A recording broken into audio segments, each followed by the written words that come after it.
गूढव्यंग्या आणि अगूढव्यंग्या लक्षणानंतर अर्थात या प्रयोजनवती लक्षणं आहेत.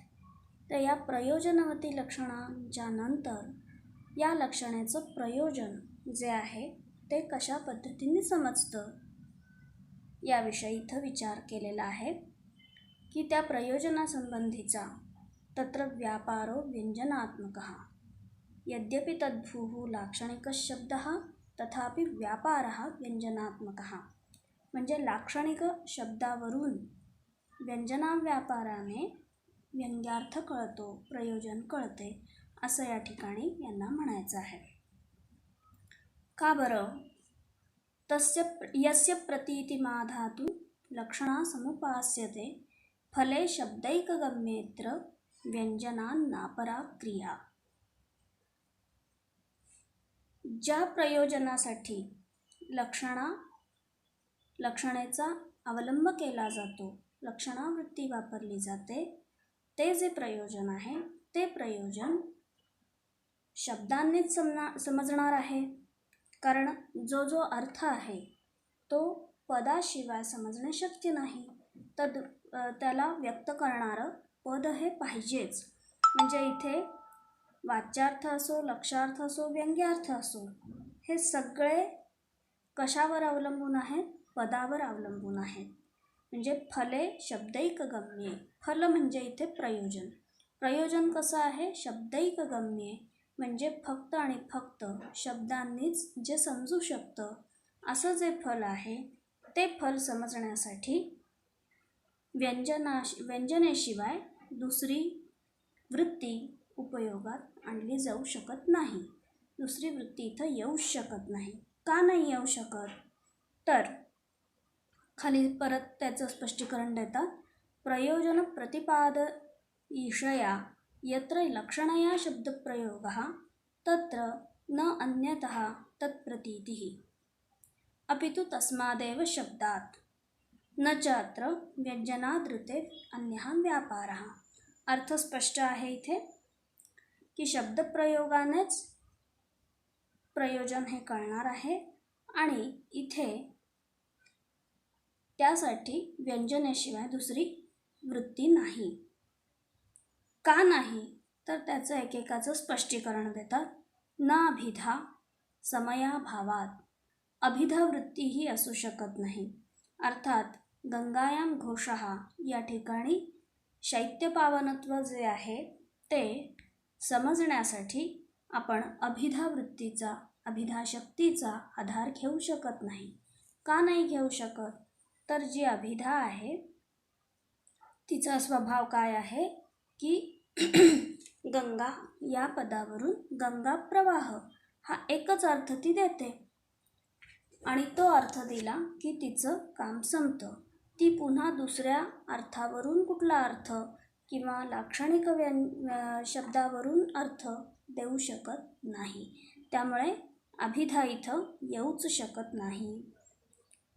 तेच खाली स्पष्ट करतात. गंगायां घोषः इत्यादौ ये पावनत्वादयो धर्माः तटादौ प्रतीयन्ते न तत्र गंगादिशब्दाः संकेतिताः. शैत्य आणि पावनत्व हा गंगा शब्दाचा वाच्यार्थ नाही आणि वाच्यार्थ नसल्यामुळे इथे आपण अभिधा वृत्तीचा आश्रय घेऊ शकत नाही. मग अभिधा नसेल तर लक्षणावृत्तीने कळतो का? खूप शास्त्रीय विचार आहे हा. नीट लक्ष देऊन आपण याचा अभ्यास केला तर आपल्याला यात खूप मजा येईल. आता प्रयोजन कळण्यामध्ये जर पहिली वृत्ती शक्ती अर्थात अभिधा तर उपयोगात येऊ शकत नाही. मग लक्षणाच्या सहाय्याने अर्थ जाणून घेऊ शकतो का? तर नाही. कारण का? हेत्वभावान न लक्षणा. लक्षणा जी आहे त्या लक्षणाला आवश्यकता काय आहे? हेतू म्हणजे प्रयोजन. कुठल्या तरी प्रयोजनासाठी लक्षणा प्रवृत्त होते. त्यानंतर लक्षणाचा हेतू अजून एक काय आहे? सर्वात महत्त्वाचा पहिला म्हणजे मुख्यार्थ बाधादित्रयम हेतुः. मुख्यार्थ बाध. आता ज्या वेळेला आपण गंगायां घोषः म्हणून गंगापदाचा तट हा लक्षार्थ स्वीकारला. यानंतर आपल्याला प्रयोजन कळणार ना. मग आता इथे मुख्यार्थाचा बाध म्हणजे जेव्हा तट हा अर्थ घेतो आहोत तेव्हा तट हा मुख्य अर्थ नाही, त्यामुळे त्याचा बाध होणं हे संभवत नाही. आणि समजा त्याचा बाध होत असेल तरी तो लक्षार्थ आहे, मुख्यार्थ नाही. त्यामुळे मुख्यार्थ बाध ही पहिलीच अट लक्षणेची पूर्ण होत नाही. दुसरं असं की प्रयोजन हेही तिथे नाही. लक्षणेसाठी आवश्यक आहे ते प्रयोजन, तर ते प्रयोजनसुद्धा इथे नाही. त्यामुळे इथे लक्षणावृत्तीसुद्धा आपण उपयोगात आणू शकत नाही. तेच या श्लोकामधून सांगितले. लक्ष्यं न मुख्यं नापि अत्र बाधः योगः फलेन नो न प्रयोजनमेतस्मिन् न च शब्दस्खलद्गतिः. इथे ना दुसरा काही लक्ष्यार्थ आहे, ना मुख्यार्थ आहे. तट हा मुख्यार्थ नाही आहे. त्यामुळे दुसरं असं की गंगा शब्दाचा गंगा तट या अर्थाचा बाधही होत नाही. एकदा बाध झाल्यावर पुन्हा पुन्हा बाध होत नाही आहे. तिसरं, प्रयोजन हे लक्षणाने कळायचं असेल तर प्रयोजनाचंही प्रयोजन पाहिजे, तेही इथे नाही. त्यामुळे या ठिकाणी लक्षणावृत्ती ही आपल्याला घेता येत नाही. आपल्या टीकेमधून हे अधिक स्पष्ट करून सांगतात. यथा गंगा शब्दः स्रोतसी सबाध इति तटं लक्षयति तद्वत् यदि तटेपि सबाधः स्यात् तत् प्रयोजनं लक्षयेत् न च तटः मुख्योर्थः.